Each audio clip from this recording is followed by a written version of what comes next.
So, as Kim said, my name is Ken Tooley, but I also go by the name of Art Lloyd Jr. And that's one of the pictures from out there being the announcer there. I am now actually on the AIBF staff. I'm one of the year-round people, although I'm only part-time.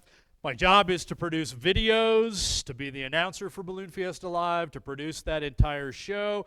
I also coordinate all of our official photographers, and I've been a volunteer for 37 years. Maybe I should say navigator for 37 years as well. And in my spare time, I actually get a chance to go fly balloons too.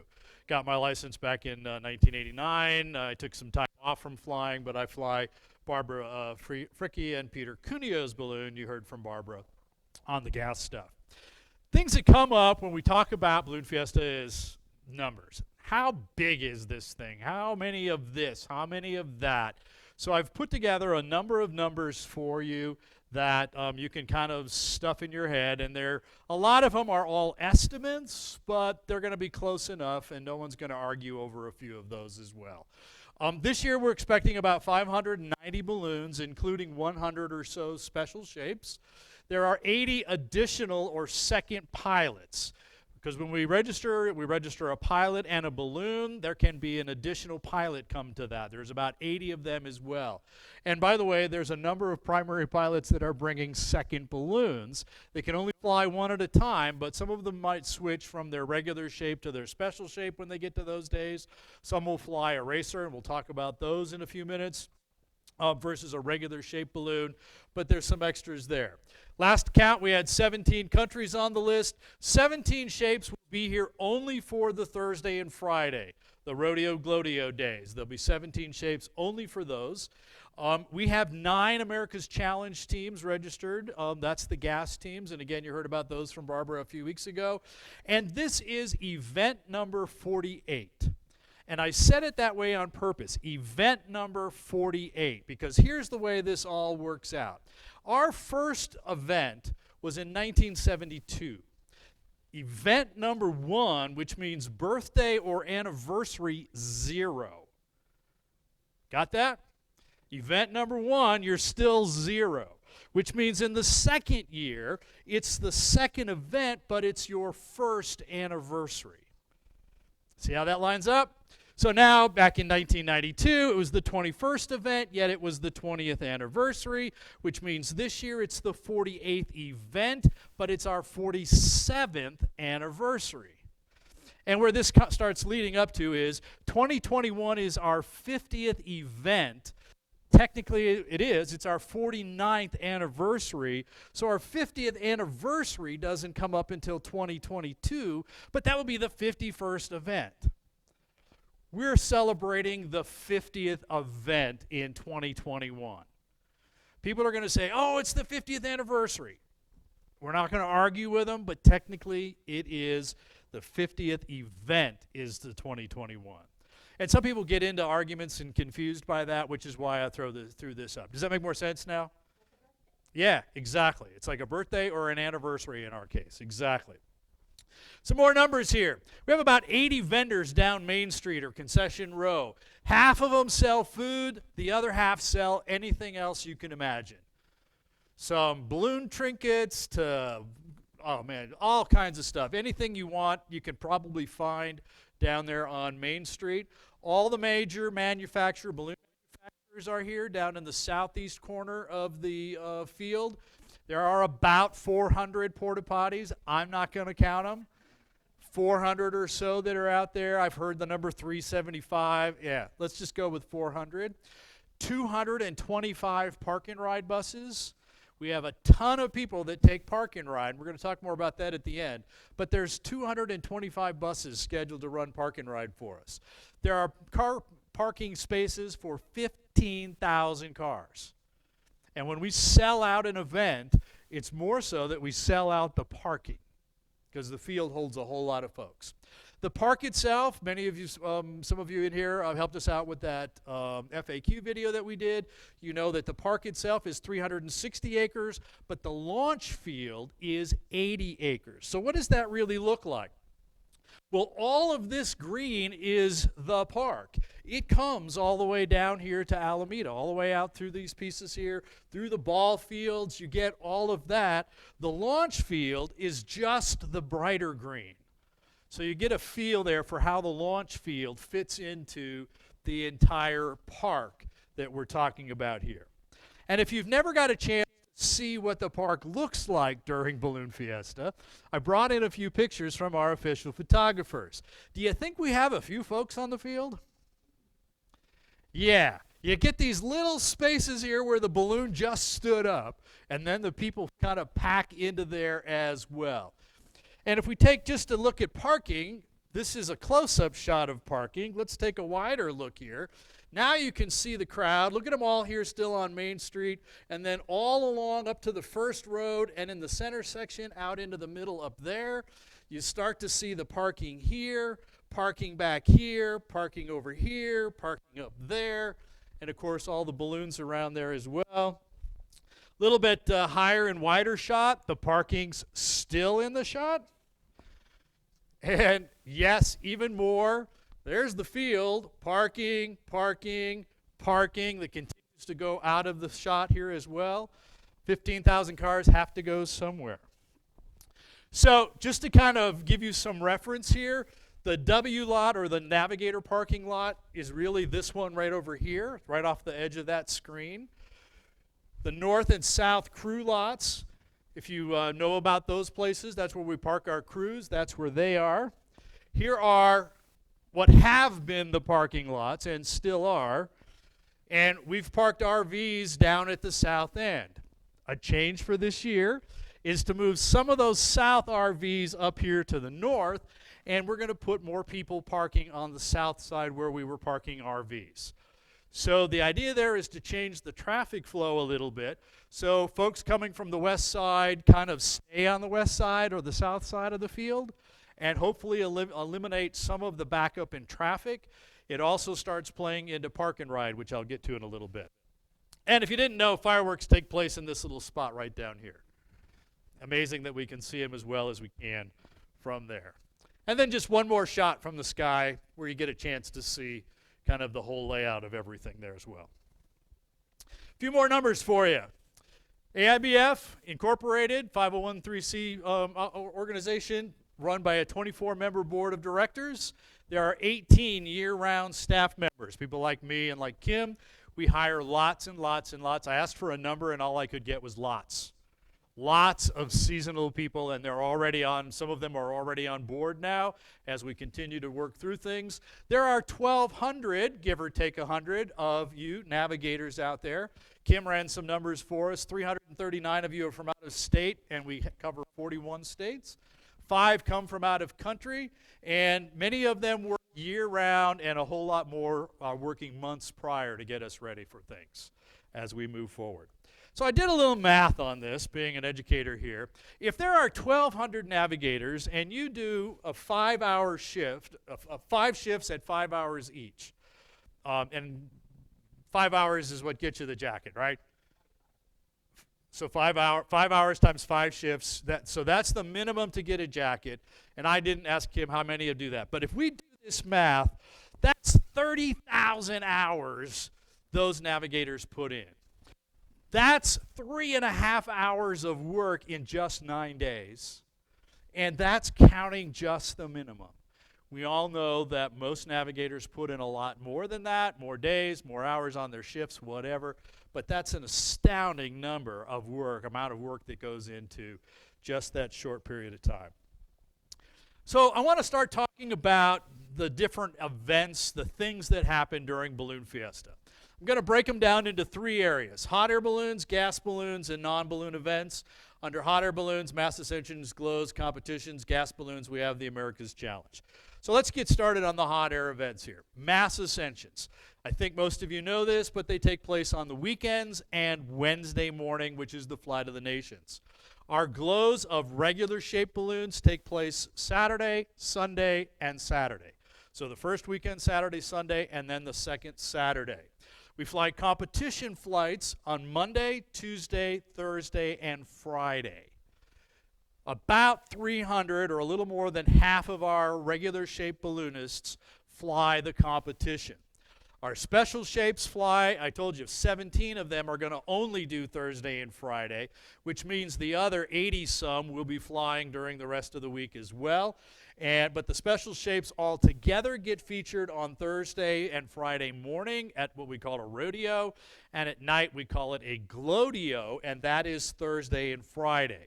So if you think about balloon glows, Saturday and Sunday for regular shapes, Thursday and Friday for special shapes, and then Saturday back to the regular shapes again. No change in that schedule. Competition, though, I want to talk about, because we've always said competition. We're going to fly competition. Well, what the heck is competition in a hot air balloon? Is it how fast you can go? Is it how high you can go? What is the competition? Well, here are the ones that we do here at Fiesta. Basically, they are fly-in tasks. There's a whole list of official tasks and competitions that are out there in the ballooning world. At Fiesta, basically everything we do comes under the fly-in task. Basically means you're going to go somewhere else and fly in. Here's some names. Minimum double drop, Sid Cutter Memorial, Hesitation Waltz, Balloon Fiesta Golf, and the ring toss, formerly known as the key grab. So a fly-in task, this is from the rule book, you have to launch from at least 1 statute mile away from the center of the field. And then you fly to a target on the field. So one of the most common ones is the Hesitation Waltz. We'll put a bunch of fabric X's out on the ground, and as a pilot, you get to choose which one you want to throw your marker on. If you throw on multiple markers, you don't get scored. You only choose one. So it's like, do I throw here, hesitate? No, I'm going to go over here, throw, I'm going to throw here until you finally miss it. But Hesitation Waltz, simple, pick your X and throw on there. What does a marker drop look like?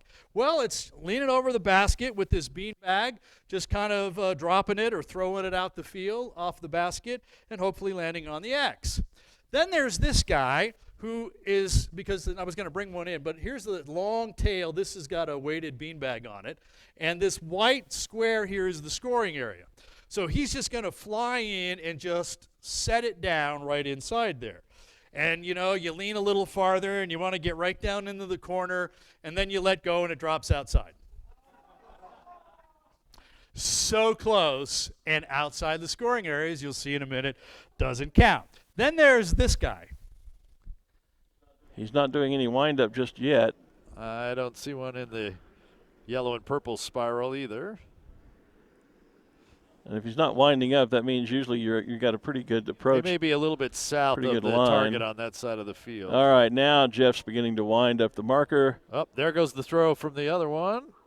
It's right off the edge of the X, so they're right there. There goes Jeff's throw. I can tell you that watching them do that, probably 6 times out of 10, they get that caught in the suspension lines of the balloon, and it goes nowhere. And then what do they have to do? They have to get it untangled, and then they wind up again, but now they're out of line here. And it doesn't, having been a scorer for a number of years, it doesn't get you a whole lot, but it'll get you a few feet, and sometimes it's a game of inches that make that work.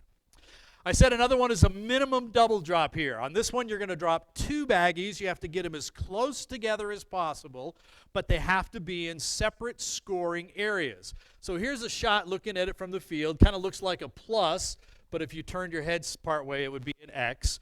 And the idea is you can see the targets, the triangles there. I've outlined them here for you. So the best score is in the points of those triangles, and we measure the distance between the 2 baggies. So the center of the X is no good. The points of those triangles is where you want to be. And the closer you are to that, if you go outside the fabric like that one guy did, no score. We have the Sid Cutter Memorial here. Sid Cutter, of course, our founder, participated in an event many years ago that was in a lake. And the idea here was they put a boat in the lake, and you had to drop your marker on the boat. And there's all kinds of stories, and I don't know how much of it's true and how much of it is made up, so I'm not going to repeat any of it. But the idea is that Sid got wet at that particular time. And so we've kind of recreated this competition here in that consider the field a lake. We put some fabric out to represent the shore, and we put a couple of other pieces of fabric out to indicate islands. So you have to drop your marker on land, on the shore, or either island to get a score. But I told you that this was about a boat. So we bring a boat in as well, and we put an X right off the bow of the boat. The best score is right on the bow, right on the tip of the boat. That's where you want to be. If you go in the blue, you go in the water here, you get no score. So you could be right there, it could fall off the boat, and you get no score. Now, you can imagine this is pretty tough to do, to come in, navigate, and be able to do this. So what Fiesta has done for this year, so starting this year, they've decided that if you're in the water there, they will still score your marker. But they're going to add a 300-foot penalty to it. So if you drop in here somewhere, whatever the distance to the center of the X is, plus 300 feet. If it falls off the bow of the boat, whatever the distance to the center of the X is, plus 300 feet. So they'll score it within that 300 feet and then just add 300 feet to it. Okay? The idea there is, since this is usually one of the first competitions we do, we want more people on the scoreboard at the beginning so that they'll continue to do the competition as we go through the week. So what does this actually look like? Well, here's what it looked like last year. That might be on the tip of the boat, you guys. Look at this coming in. Bow of the boat, center of the X. And here's the shore back here in this white.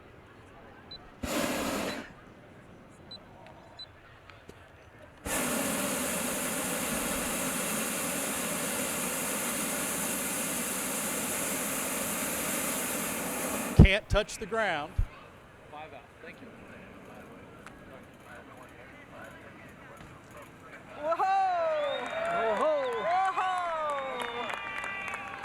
Good morning. Hey, Sam. Good morning. Good morning. You look good. Thank you.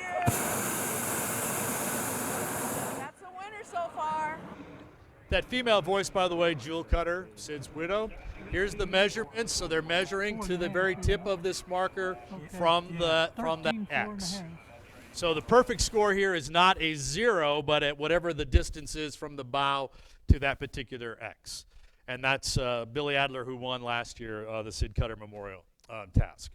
Balloon Fiesta Golf, it's really just like a hesitation wall, except that we kind of draw circles on the field, and we call them greens, and we put flagpoles there as opposed to X's. I think we still put X's too. The closest to the pole wins. Pick a pole, kind of go from there. It's just like throwing on X's. But since we're on a golf academy, which is what the field is, why not take advantage of Balloon Fiesta Golf? And then the one everybody likes to come see is the ring toss. Started out as a pole grab where you grab keys off the top of the pole. It's evolved through lots of things, but now it's called a ring the pole or a ring toss, and the object is literally to ring the pole. I threw the rules up here. I don't expect you to read through them, but a couple of key points. If more than one person rings the pole and it's a cash prize, they split the cash. If it is a prize, like a car or a trip, then they have a drawing for who wins that. They don't know what is on the pole until the event at the end of on Saturday at the awards banquet. So they're going to come in. There's 5 poles out there. They're going to actually hit one. And just like everything else, there's ways to get there. Long arms help. Reach kind of out and down it goes. And then there's I'm a little too far away, so now I'm actually going to try and toss it. And you hope and pray. Looks like it's going to be good. Looking good. Oops, too far. I have to tell you, tossing the ring rarely works. What you really want to do is come in right at the right height and just set the ring right over the pole, and down you go. Of course, there's one more technique here as well, and that is the two-handed one. I put this in because I know this guy, and these are great pictures. Stick your tongue out and stretch as far as you can go. By the way, you do have to keep 1 foot on the floor of the basket, okay? And can't use anything else. And then you reach, and of course, like I said, the tongue helps, and get close, and you're right in there. And he made the ring there. And then there's the guys that don't really know what they're doing. So it looks like they're winding up to throw it. But they managed to get it. So kind of a combination there. Some things to watch for on competition days, things that I think kind of make this really exciting. It's like a mass ascension in reverse. On a mass ascension day, we have 500 balloons start at one spot, get up, and scatter. On a competition day, we've got 300 balloons somewhere else, and they're all flying to the same point. So it's like watching a mass ascension in reverse. If the box is working, or some semblance of the Albuquerque box, that wind pattern that lets you fly back around, many competitors will make multiple passes. I think I watched one of the Hartzels come by 7 times one day. Comes down, doesn't have the right line, goes up, flies it back again, adjusts. 7 times to get back around to be able to do that. And I mentioned racers versus regular balloons. So here's a racer balloon, and there's a regular shaped balloon. Notice the difference in shape. More cylindrical here versus the round here. The idea behind the racers is that they're more maneuverable. They can go up faster and come down faster. Because they're cylindrical, they don't have the wind drag. The balloon doesn't cave in on them, either from the top or the bottom. They're usually smaller. Most of the balloons like this that are flying at Balloon Fiesta are 90,000 cubic feet. These are more like 60,000 cubic feet, so they're about 2/3 the size. And they're usually going to fly with one person, more maneuverable. You'll see the really serious competitors fly what we call the racing balloons or the racer balloons. But that's a great comparison. And just for comparison, here's a pole, there's a pole. So this was all the balloons coming in towards us this day. All right, enough about hot air. Now let's move on to gas. America's Challenge. If you were here for Barbara Fricke's presentation or you managed to go back and watch it back online, you know that this is the 23rd time we've done America's Challenge. It's based on the big granddaddy of gas balloon races, the Gordon Bennett, which is a distance race, and it's the longest distance wins. From start to end, it doesn't count how many times you go around. It's start to end, and it's measured on what we call the Great Circle distance. So farther south, the Earth is bigger than if you go north, it's a little bit smaller because we take into account the circumference and the shape of the Earth when we measure it. This year, 9 teams, 6 from the U.S. One of those actually is a U.S.-Polish combination, 2 from France, and 1 from Austria. It takes hours to set up and inflate a gas balloon. We are using all hydrogen again this year, which means we have a restricted area during an inflation. And as Barbara told you, there will be 4 manufacturers or designs of gas balloons here this year. The launch is scheduled for Saturday p.m.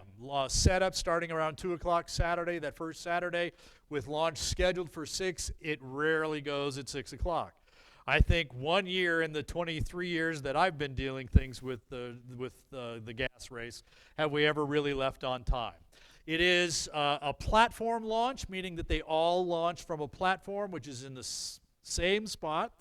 That way nobody gets even a foot advantage in the distance. And to add to the pomp and circumstance, we play the national anthem as each balloon goes up. It's quite a thing to do. Landings 3 to 4 days later, somewhere on the east coast of Canada. Just to review again, the 2017 tracks. The winner was way up there in Newfoundland. The second one was way up, I forget what part of Canada that is. Barbara and Peter were this team right here in Vermont. But you can see after 60, 70 hours, that's where they were. And that's a very typical direction for us to move slightly to the northeast. But there are years when we go other directions. So the America's Challenge here, live tracking, because once they leave here, you don't see them. Although I had a friend in Kansas actually send me pictures of them flying over Kansas 2 years ago, which was pretty cool. You can track it on balloonfiesta.com, the Balloon Fiesta app, and on a new app, because we're changing tracker systems, the YB Tracker app. You'll be able to call up and see where every balloon is, how fast they're moving, what altitude they're flying at, and we're hoping to actually get some tweets from them and pictures from them as to what's happening on the race. So that's the way to be able to track it, be able to know where everybody is. And it actually gets pretty exciting. I mean, it sounds like, oh, yeah, I'm just going to watch my computer to see where this race is going. But when you get kind of hooked into what's going on there, I think it's usually pretty exciting. There are some ways that you can make yourself a VIP and still be a spectator at Balloon Fiesta. We've got a number of programs: Gondola Club, Chasers Club, Glamping, Concierge Program, and group tours. So they're basically all sold out for this year. They might have a slot here and a slot there. You might have a night somewhere along those lines, but all of these VIP spectator opportunities are basically sold out for this year. But let me tell you about them anyway. The Gondola Club, there's kind of what they look like down there. They're in the southwest corner of the field. So this is the Gondola Club right down here. There's the field coming this way. It's a private area. You have to buy the ticket to get in. You have indoor and outdoor seating. They've got a great buffet line with delicious food and an open bar. Local entertainment shows up for the evening events. They've got courtesy shuttles that'll get you from that corner up to the north end corner or other places on the field. They actually have some indoor restrooms there as well. So you don't have to go find one of those 400 porta potties. And they even put a private gift shop in there for them. So the people who come to the Gondola Club never need to leave that area, have a great view, have everything that they need going on, although we encourage them to wander on out. In fact, our ambassador program there, recognize that person? This is Bobby right here, my wife. She's one of the ambassadors there, or has been. They're knowledgeable people about Balloon Fiesta and about balloons and about Albuquerque and New Mexico, and they're there to answer any kind of questions, take you out on the field for a tour, all those kinds of things. Really make the guest experience a top-notch one in the Gondola Club. If you aren't up for that level, we've got the Chasers Club all the way at the northeast corner of the field. So the Chasers Club looks like that. It is right on the edge of the field as well. You can see some of the great pictures from the Chasers Club here. Guaranteed seating is available in there. And they have a private outdoor patio for them to be able to sit in. Some more pictures. They get a great shot of a great view of Special Shapes, because we tend to put a number of Special Shapes right up there by them. A few more Special Shapes. Food and beverage is available from Little Anita's up there, and alcohol is available versus that open bar at the Gondola Club. Glamping, something we started last year, a way to tent camp on a glamorous way, so therefore you're glamping. It's actually within walking distance. It's on the ball fields, just north of where we are right here, south of the museum. Obviously, it's got admission. Premium parking is available. Take a look at some of these tents. I mean, you can see this is not just picture a little tent from Walmart. Local entertainment shows up down there. They have some other activities and things for the glampers to take care of. They have restroom and shower trailers available for them as well. And again, we've managed to sell this one out as well. And they get a hospitality gift as well. So we treat them very nicely as well. You see there's some cornhole practice going on there when their balloons aren't flying. The concierge program. This is a way to get somebody to take care of you through things. A golf cart with a driver. So the driver is going to take you around. Premium parking, 4 people, because that's what fits on the golf cart. And basically they'll take you where you need to go, explain it to you, make sure that you get to see all of Balloon Fiesta with a personal tour guide or concierge, and that's available to you as well. Again, that was new to us last year. My understanding is it's basically sold out again this year. Group tours people have been bringing groups here for a very long time. Group tours are also out in the northeast corner, right next to the Chasers Club. They've got a great view of things, great meeting place for them as well. And they have a place to park the buses, which are really close. They give them some snacks for them available. And then they're met out there as well by navigators, etc. So the group tours out there on the northwest corner as well. Some of the non-ballooning events that we have going on, and this is maybe most of them. As soon as I say all of them, somebody's going to say, what about? But the idea is the Balloon Discovery Center, Artisans at Balloon Fiesta, Main Stage or Main Street Entertainment, Music Fiesta, a car show, pin trading, chainsaw carving, kids zones, fast track parachute team, afterglow fireworks, and something that is new this year, there is no laser light show. The laser light show is not back this year. Let's take a closer look at each one of these. The Balloon Discovery Center out on the north end of the field. Educational, interactive, historical, hands-on. There's what the tent looks like from the outside. Here's kids inside so they can get into a basket, check things out. NASA even comes along and does some presentations and has some NASA people on board. Sometimes we even get astronauts out. I don't know if we have an astronaut coming this year or not. I don't know either. But come out to talk about aviation, those types of things. A lot of hands-on things that are going on. Here's where they're actually playing with some simulators here. You can see the balloon field in the center there. Practice weaving a basket. Check out the inside of a propane tank. This is a flight simulator back here in the back where you can actually attempt to fly a balloon to an X. And obviously get some great pictures. It's just all around good kid fun out there, family fun really out there. Right next to him is the Artisans at Balloon Fiesta tent. It is a juried arts and crafts show, all kinds of things that are in there. There's about 34 artisans that are in there. Demand for this space is huge every year to get in. And there are many balloon-related items, but there's a whole lot of things that aren't. So if you're just looking for a great item or guests you're talking to are looking for something really great to take home from New Mexico, this would be a great place to send them. Balloon stuff and non-related balloon stuff, as you can kind of see from some of the pictures here. Lots of jewelry in there. Entertainment.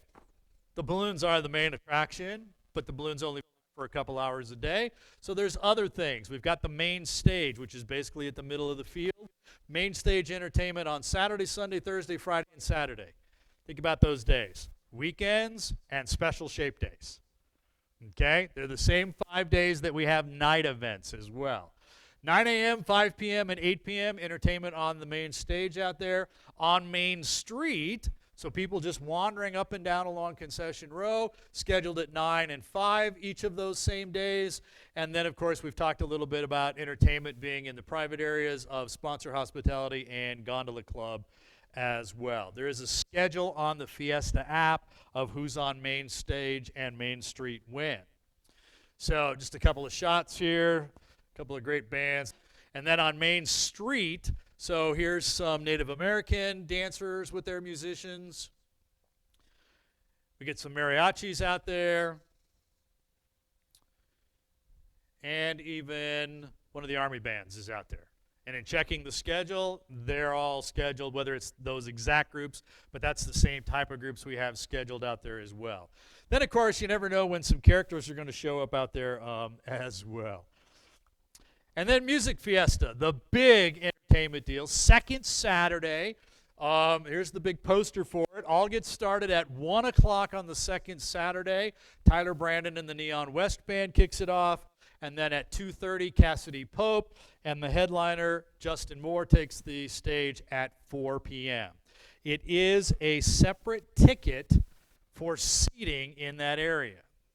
The ticket gets you into Fiesta, etc. It's a rain or shine event, and of course, that is a glow night, Saturday night, back to the regular shape, the last glow night. So if you're there for Music Fiesta, it includes the Night Magic Glow as well. You can actually be on the field and not get into the seating area without paying anything, but if you want to get anywhere close to the music, you need that extra ticket to be able to do that. Kim mentioned it in my introduction. Shouldn't have shown her my presentation, so she wouldn't know about these. The car show takes place the first Sunday at 9 o'clock out there on the north end of the field. Just a few shots from there. Some nice cool cars, some older cars, lots of crowd people out there, another cool car, and even some really nice trucks. So, pin trading. Fiesta makes more than 80 pins every year, 80 different designs every single year. Balloonists make their own pins. Corporations make their own pins. And this has been going on for 50 years of this. So the idea is to be able to trade pins is a really big deal. So big, we've scheduled 2 days to foster pin trading. It takes place in the group tours tent. It takes place at 11 o'clock, so the group tours are gone. The first Saturday and first Sunday and second Saturday. Kids of all ages show up. It's very popular. There's usually a line of folks to get in. and you can see them checking it out. People will put their pins up on boards like this, and must have got a good score there.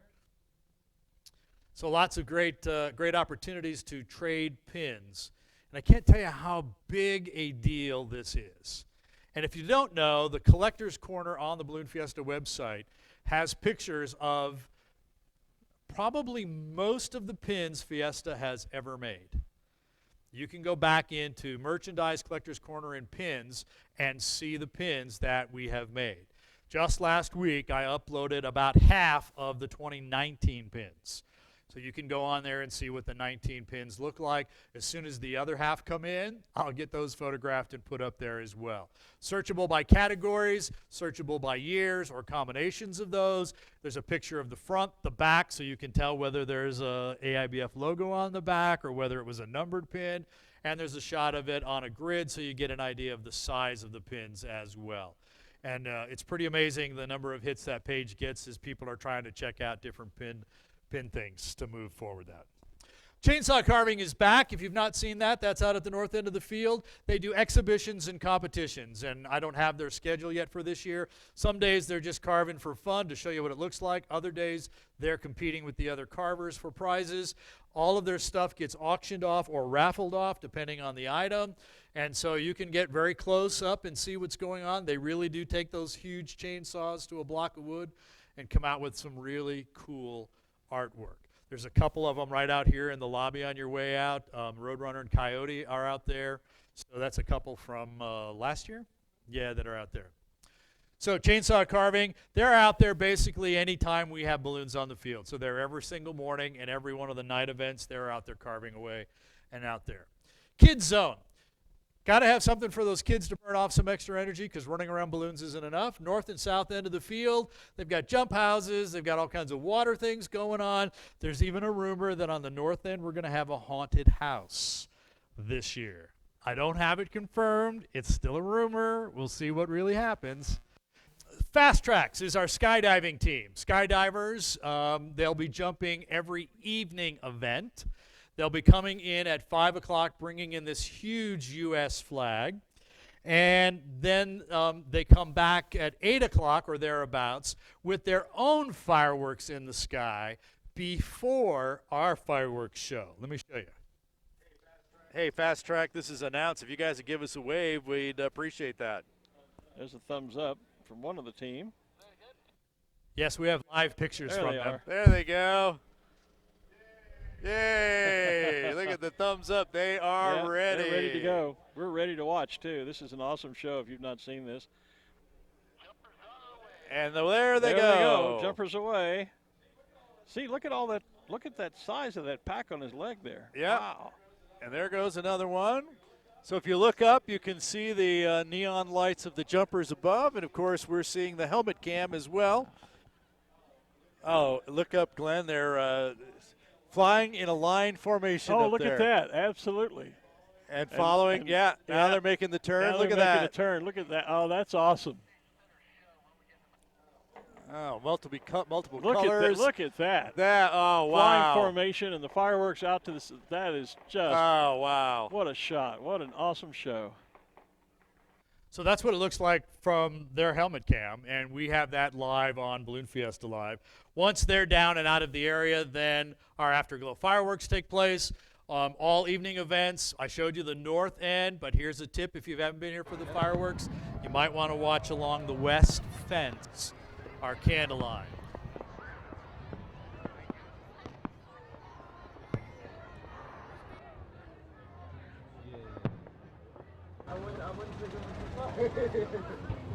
I don't know her, but you know. Yeah, he's got like.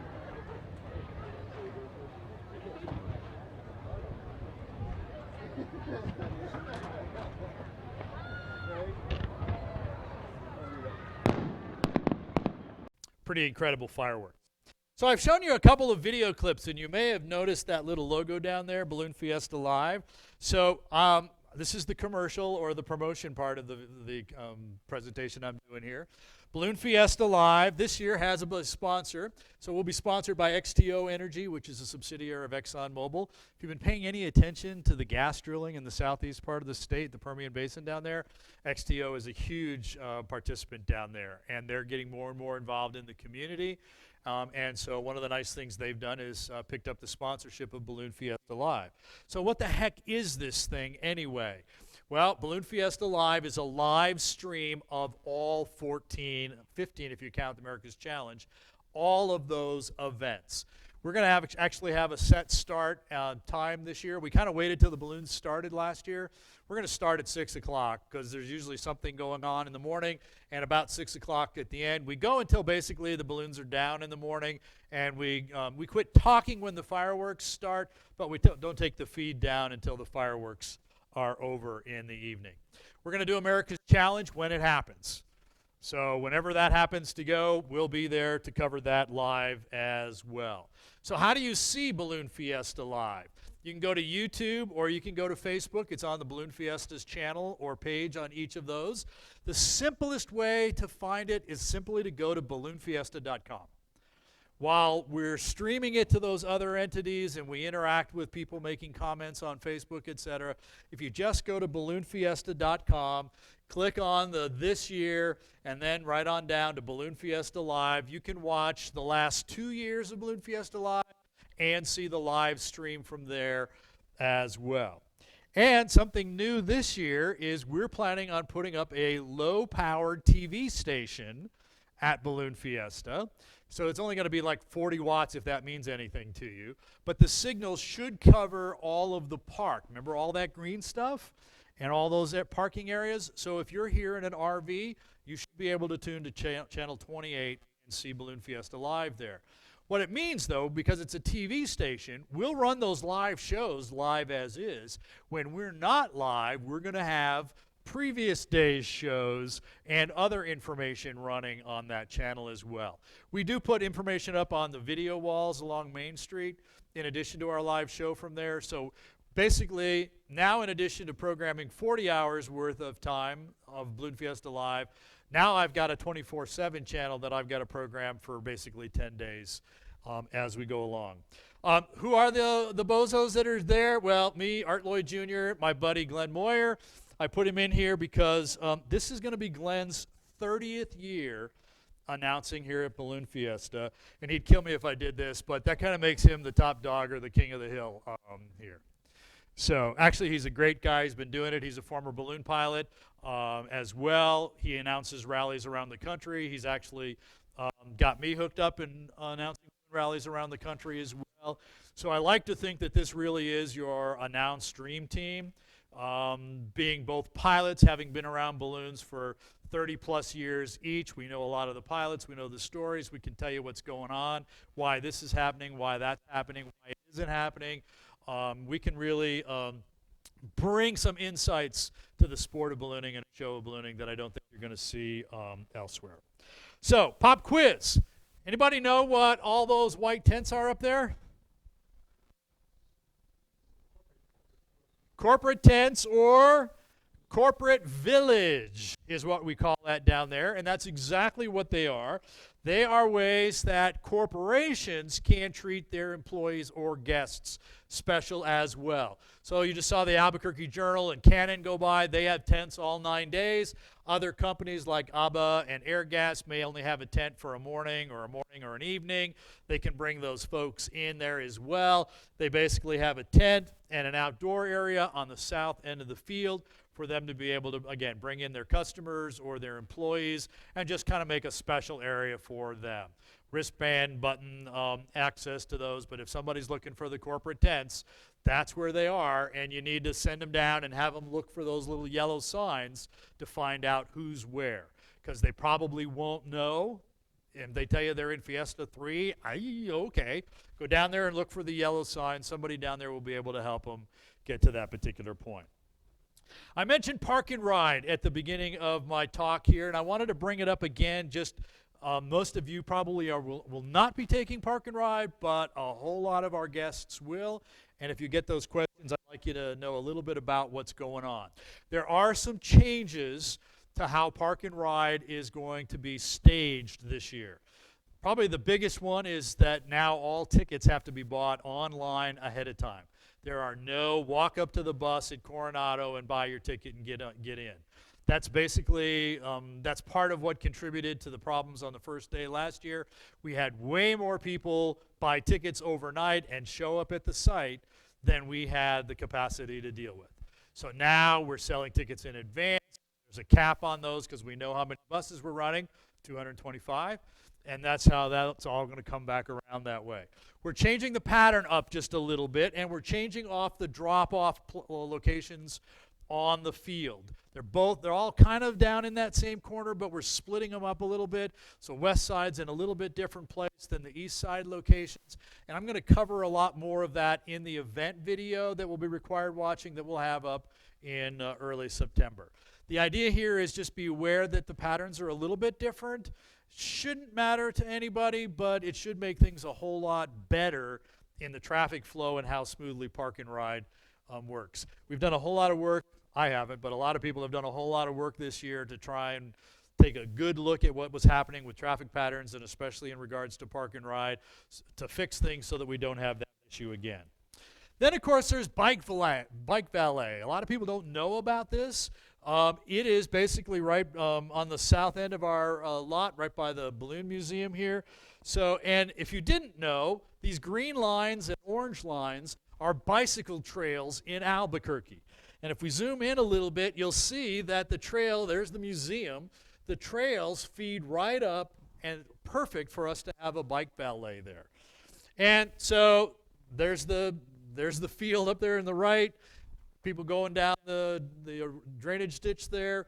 We get lots and lots of bikes in here, staffed by volunteers. Usually they have some connection to a couple of the local bike clubs, and they've been known to bring out some freebies and goodies as well to hand out to our people that are taking their bikes into Bike Valet. The big thing that you need to help people remember is that they're there from 4:30 to 10:30 in the morning, from 4:30 to 9 at night. And on Music Fiesta, they pretty much are there all day. They'll reopen again at 11, and they'll stay open till 9. So why are those hours important? Because if you don't get back at 10:30 in the morning to get your bike, what happens to your bike? Well, you're going to get to call the office, or they're going to get to call the office. And notice this says to schedule a retrieval. Okay? If it's a few minutes, they might still be hanging out there.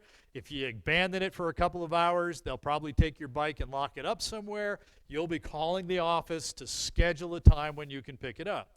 Of course, if you rode your bike to the field, that means you're probably going to be walking home. Okay? So if you see somebody out, the key here is you see somebody out there in the field, obviously they rode their bike. You might, and it's getting close to 10:30 or 9 o'clock at night, you might just remind them that Bike Valet closes. And every year they have some folks that don't do that, and it gets them into trouble with that. Causes an issue. So I've mentioned it a couple times. Kim mentioned it. There is an event video for 2019 coming. It will be required viewing. It's going to cover some of the things I didn't cover here, more of the things that everybody has to know. And the idea is we're talking about late August or early September. Kind of depends on when we solidify a few of the other things that are on the plate here. And frankly, when I get it done. So it all comes together with that. So that's the event 2019. I'm wondering if you have any questions about anything. Will you at some point be mentioning Rainbow Riders? Rainbow Riders is the official balloon concessionaire of balloons. They're the only ones that can sell and give rides from the field. Their tent is basically off of Row P, right behind Main Street. Last year they were sold out of their spots, I want to say 2 weeks beforehand. So they'll be there again. And there'll be a message from Scotty in the event video that I just talked about as well. Met with him yesterday to make sure that took place. Was there something specific about that? Just, okay. Yes. I have a few questions. Shoot. Number one, you said they're going to move the RVs, some of the RVs to the north end Yes. for parking. Isn't that where they're going to set off the fireworks? Not quite. We've already been parking cars in there anyway, so some of this car parking becomes RV parking because there'll be cars at the other end. But yeah, so fireworks is right in here. So yeah, they're going to get a great show, Okay. audio and visual. Also, a lot of people ask me how much the Gondola Club is and the Chasers Club. Does the price change every year, or is it consistently about the same price? It's about the same price every year. It's 100 and something for Gondola Club. And 35 for Chasers? 45 for Chasers. 45 for Chasers. Okay, there's. About the gas balloons, how high do they fly? Whatever altitude they need to fly at to get the speed and direction that they want to go. They can't go higher than 18,000 feet because at 18,000 feet, or as Barbara said, 17,999, at 18,000 feet it becomes controlled airspace. The only aircraft allowed into there are those that are working with instruments and are flying on instruments, and the air traffic controllers literally control where you put your aircraft. You can't do that with a gas balloon, so they have to stay below 18,000 feet. But they all have meteorologists, and they will fly as high or as low as they need to get the direction and the speed that's going to get them to distance to win the race. So you'll see them at all different altitudes. 12,000, 13,000, maybe 15 during the day is probably pretty common. At night, they can be down as, 1,000 or a couple thousand feet. I've got a couple questions as well. Sure. The first one is also about America's Challenge. Do all competitors start with the same amount of gas? I assume the gas is what kind of controls approximately how far they can go. Close. It's actually the amount of sand or weight they carry that really kind of controls what's going on. They all have 1,000 cubic meter balloons, or about 30,000 cubic feet. So they all have the same size balloon. They can fill it as full or as little full as they want. The idea, and then they put the weight on there. Heavier pilots are not going to be able to carry as much sand and weight as the lighter weight pilots. Our pilots go on a gas diet in early July, and they don't eat anything, they're all trying to lose 10 pounds, because if they each lose 10 pounds, there's 20. That's almost a sandbag. And what happens then is during the day, the gas expands, the balloon gets lighter, it goes up. That's all fine. If I go too high, if I get to that 18,000, I have to valve some of the gas out of the top. Now I've lost the gas and there's no recovering it. At night, I'm coming down. I can't hit the ground, so I have to get rid of some weight if I'm coming too low. So that's when I dump some sand overboard. And so when I run out of sand, my balloon's eventually going to come down. I have nothing else to throw out. So Barbara Fricke about 3 weeks ago did one of these presentations. We recorded it. It's up online. So you can go watch it. It's about 38 minutes, and she takes you through all the specifics about that. Does that also address why they're using hydrogen, not propane? Yeah, they talk about that. Propane is heavier than air. We get no lift from propane. Okay. Hydrogen is a lighter than air gas. And the reason we don't use helium is because helium has gotten very sparse and the supplies are non-existent, which has driven the price way out of range. So now we use hydrogen, which is actually a more efficient gas, but it's also more combustible. Couple more questions. The Artisan area, when is that open and where is it located? Northeast corner of the field. It's kind of, if you know where the chainsaw carvers are, next to that is Balloon Discovery Center. Next to that is the Artisan tent. Then there's kind of an opening in the gate, so you're starting to come down Concession Row. And then you're right here at the group tours and the Chasers Club and those folks down there. And again, we'll have all that in the event video, that you'll be able to see a map, and we'll point out where all those things are as we kind of take a quick tour around the field. And then finally, just one more. The parachute jumpers, Yes. are they before every fireworks? They're jumping twice at every single night event. So Saturday, Sunday, Thursday, Friday, Saturday. So they're going to jump 10 times. 5 o'clock to bring the flag in, 8 o'clock-ish to do their own fireworks before our fireworks. Thank you. Yes, we have the Special Shapes Rodeo and also the Glodeo, but will we see the Special Shape balloons during the week as well? 17 of them are scheduled to only stand up or fly during Thursday and Friday. Since there's 100 of them, that leaves another 83 that we will most likely see at some point throughout the rest of the week. It's kind of up to them when they fly them. Many of the special shapes fly it every single day. So, but yeah, we should see 80 some of them up throughout the week. All 100 get featured. Only 17 new ones, if you will, new to the week. We won't see the rest of the week. We'll only see them on those Thursday and Friday. Make sense? Hi, can you define a group tour for me? Is that somebody who is traveling from another area, or can you have a localized group tour? I want to say the number is 15 or more.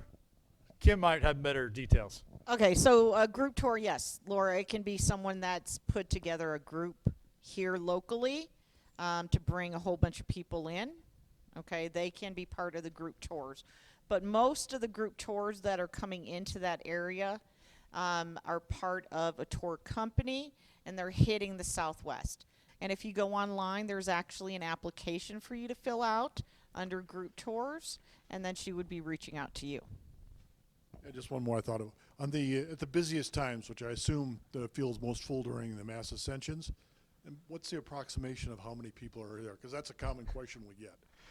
On the busy days, we'll probably push 90,000 people on the field easily. Actually, special shapes Thursday and Friday are probably just as busy as some of the mass ascensions. A lot of folks are getting good about watching the weather, and it looks like the balloons will really fly today versus it doesn't look like they're going to fly that day. So sometimes that'll have an impact on it. But I think the numbers last year were something like 880,000 across the event. And so on one of our very busy days, we could have 100,000. Probably more likely somewhere in the 80 to 100,000 range is the number of people there. You know, that brings up another question. The other question you're going to get asked is, how many balloons flew today? And there's no answer. No one counts them. We have about 590 registered, and everyone that got in the air flew. And that's kind of what the answer. Well, why didn't somebody fly today? I didn't see so-and-so. I didn't see this one. Flights at Balloon Fiesta are always pilot's decision. The pilot in command is in total control of whether he makes that flight or not. If he gets up and he's having a bad day, it's perfectly okay for him to say, I'm not flying today. It could be anything. Could be no fan and no gas in the fan. Could be he has a headache. He didn't sleep well. Could be anything. His crew isn't having a good day. But the pilot of the balloon is the sole decision-making for whether that guy flies or not. Fiesta can say, nobody flies. But Fiesta cannot say, you all will fly. Pilot in command makes that decision. So that's why some balloons will not fly on certain days for whatever reason. And the only person who knows why they're not flying is that individual pilot. So the answer to that is, you know, I mean, everyone that got up, ask them how many they counted. You know, it's one of those that you go for. So. Yes, good morning. I've worked with the group tours for the last 6 years, and there's a lot of times I have to stop at the rental for motorized, wheelchairs. Okay. Okay. I know there's one on the north end. Is there one on the south end for Yes, the there is. park and ride people? Yes. Yeah, Okay. wheelchair rental, scooter rental. Is there wagons? I think there's wagons in there. All of that stuff. There's a booth at both the north and south end. That's pointed out in that event video that'll be up in Perfect. September as well. Thanks for your coming out to see this and your questions and your attention here. Be sure and watch the event video. Be sure and tune in to Balloon Fiesta Live. More than 1 million people did last year. See you on the field.